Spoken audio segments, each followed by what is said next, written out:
Dalam nama Bapa dan Putra dan Roh Kudus. Amin.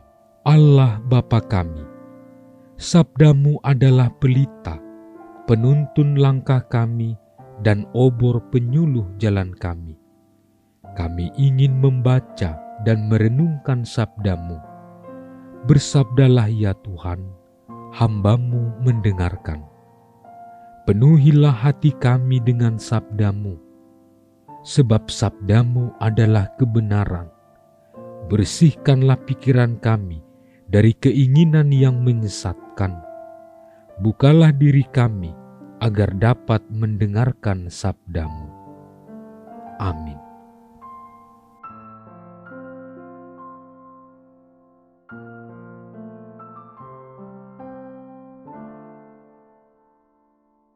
Ketika hari sudah malam pada hari pertama minggu itu, berkumpullah murid-murid Yesus di suatu tempat dengan pintu-pintu yang terkunci, karena mereka takut kepada orang-orang Yahudi. Pada waktu itu datanglah Yesus dan berdiri di tengah-tengah mereka dan berkata, "Damai sejahtera bagi kamu." Dan sesudah berkata demikian, Ia menunjukkan tangannya dan lambungnya kepada mereka. Murid-murid itu bersukacita ketika mereka melihat Tuhan. Maka kata Yesus sekali lagi, "Damai sejahtera bagi kamu. Sama seperti Bapa mengutus aku, demikian juga sekarang aku mengutus kamu." Dan sesudah berkata demikian, Ia mengembusi mereka dan berkata, "Terimalah Roh Kudus. Jikalau kamu mengampuni dosa orang, dosanya diampuni. Dan jikalau kamu menyatakan dosa orang tetap ada, dosanya tetap ada." Tetapi Thomas, seorang dari ke-12 murid itu, yang disebut Didimus, tidak ada bersama-sama mereka ketika Yesus datang ke situ. Maka kata murid-murid yang lain itu kepadanya, "Kami telah melihat Tuhan." Tetapi Thomas berkata kepada mereka, "Sebelum aku melihat bekas paku pada tangannya, dan sebelum aku mencucukkan jariku ke dalam bekas paku itu, dan mencucukkan tanganku ke dalam lambungnya, sekali-kali aku tidak akan percaya." 8 hari kemudian, murid-murid Yesus berada kembali dalam rumah itu, dan Thomas bersama-sama dengan mereka. Sementara pintu-pintu terkunci, Yesus datang dan Ia berdiri di tengah-tengah mereka dan berkata, "Damai sejahtera bagi kamu." Kemudian Ia berkata kepada Thomas, "Taruhlah jarimu di sini, dan lihatlah tanganku. Ulurkanlah tanganmu dan cucukkan ke dalam lambungku, dan jangan engkau tidak percaya lagi, melainkan percayalah." Thomas menjawab, "Ya Tuhanku dan Allahku." Kata Yesus kepadanya, "Karena engkau telah melihat aku, maka engkau percaya. Berbahagialah mereka yang tidak melihat, namun percaya." Memang masih banyak tanda lain yang dibuat Yesus di depan mata murid-muridnya, yang tidak tercatat dalam kitab ini. Tetapi semua yang tercantum di sini telah dicatat, supaya kamu percaya bahwa Yesuslah Mesias, Anak Allah, dan supaya kamu oleh imanmu memperoleh hidup dalam namanya. Saudara-saudari terkasih, salam sukacita Paskah bagi kita semua. Minggu kedua Paskah yang kita rayakan pada hari ini disebut juga sebagai Minggu Kerahiman Ilahi, dengan mana lewat misteri Paskah Allah menunjukkan bukti kerahimannya kepada seluruh umat manusia dengan cara menderita, sengsara, wafat, dan bangkit. Bukti kerahiman Allah tersebut tampak nyata di dalam pribadi Yesus Kristus, dengan luka di hati dan jantung, serta tangan dan kakinya, menjadi bukti bahwa belas kasihan dan kerahiman Allah sungguh-sungguh menyata dalam hidup manusia. Saudara-saudari yang terkasih, kematian Yesus di salib merupakan guncangan hebat di dalam komunitas yang telah dibangun oleh Yesus. Para murid mengalami krisis kepercayaan dan iman. Mereka kehilangan orientasi karena merasa sia-sia mengikuti Yesus selama ini, yang pada akhirnya mati di kayu salib. Dalam arti tertentu, para murid gagal memahami, mengenal identitas Yesus Kristus yang sesungguhnya.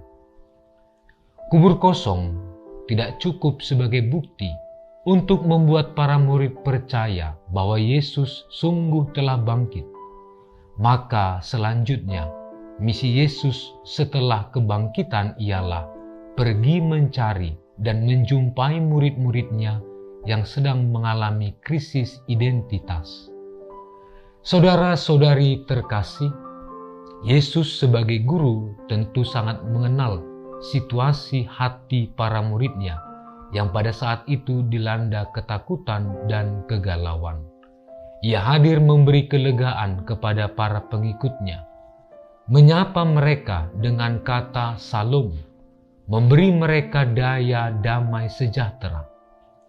Yesus juga berusaha meyakinkan mereka dengan menunjukkan identitas dirinya, seperti yang tertulis dalam kitab-kitab Taurat dan nubuat para nabi. Yang lebih istimewa lagi, ialah Yesus menunjukkan kepada para murid bekas luka di tangan dan lambungnya sebagai bukti kerahiman dan belas kasih Allah kepada mereka dan seluruh umat manusia. Saudara-saudari terkasih, para murid mengalami sukacita dan kegembiraan penuh. Ulangi, saudara-saudari seiman, para murid mengalami sukacita dan kegembiraan penuh tatkala melihat Tuhan. Daya kerahiman Allah yang tak terbatas menutup semua kelemahan dan kerapuhan akan iman mereka kepada Yesus. Dengan pancaran kerahiman dan belas kasihan yang sama pula, Yesus mengutus para murid untuk pergi mewartakan apa yang mereka alami, saksikan, dan hidupi selama bersama-sama dengan Yesus. Yesus mengutus mereka bukan untuk membawa doktrin ataupun sebuah konsep teologis, melainkan menghadirkan kasih Allah yang Maha Rahim, yang penuh belas kasihan. Mereka diutus Yesus untuk memberitahukan kepada semua orang bahwa cinta dan pengampunan Allah tidak terbatas oleh ruang dan waktu.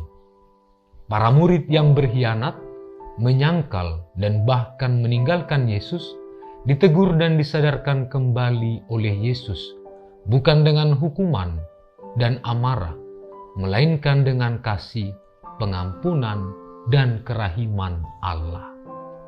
Saudara-saudari terkasih, kita pun kadang-kadang mengalami apa yang dirasakan dan dialami oleh para murid. Kita menuntut tanda dan bukti kehadiran Allah dalam setiap peristiwa hidup kita. Iman kita mudah digoyangkan oleh keadaan yang sedang kita alami. Bahkan tidak tertutup kemungkinan juga kita dengan sadar meragukan kehadiran Allah dan belas kasih-Nya. Namun begitupun setiap kita kepada Allah. Allah kita adalah Allah yang penuh belas kasih, panjang sabar dan besar kasih setia-Nya.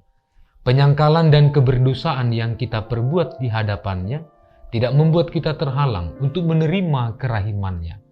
Mari menjadi saksi kerahiman Allah yang hidup baik di tengah keluarga, gereja, dan masyarakat. Semoga lewat misteri Paskah, kita mampu mengalami peralihan hidup yang dipenuhi kegelapan dosa dan maut menuju hidup yang terang, dipenuhi cahaya kebangkitan Kristus dari alam maut. Tuhan memberkati. Allah yang Maha Rahim, Engkau telah mengagungkan hari ini dengan sinar dan pancaran kerahiman-Mu. Engkau telah menunjukkan bukti cinta dan pengorbanan-Mu kepada kami dengan misteri Paskah yang mengantarkan kami sampai pada keselamatan. Kami mohon berkat-Mu supaya kami tidak mudah meragukan kerahiman-Mu dalam hidup kami setiap hari, sehingga dengan kuasa-Mu memampukan kami untuk menjadi saksi kebangkitan dan kerahiman-Mu di tengah perjuangan kehidupan kami. Engkau kami sembah dan muliakan kini dan sepanjang segala masa. Amin. Allah Tritunggal Maha Kudus, Bapa, Putra, dan Roh Kudus. Engkaulah Allah Esa yang Maha Kuasa dan Maha Rahim. Kami puji dan muliakan Dikau. Di tahun komunitas basis ini, dengan sepenuh hati, kami mengagungkan Dikau, karena Engkaulah sumber, dasar, dan model sempurna kesatuan kami dengan Dikau, sesama dan alam ciptaan. Kami mohon, anugerahilah kami Roh Kudus-Mu, agar kami mampu membangun persaudaraan dan persekutuan sejati di dalam keluarga, komunitas-komunitas, dan seluruh gereja.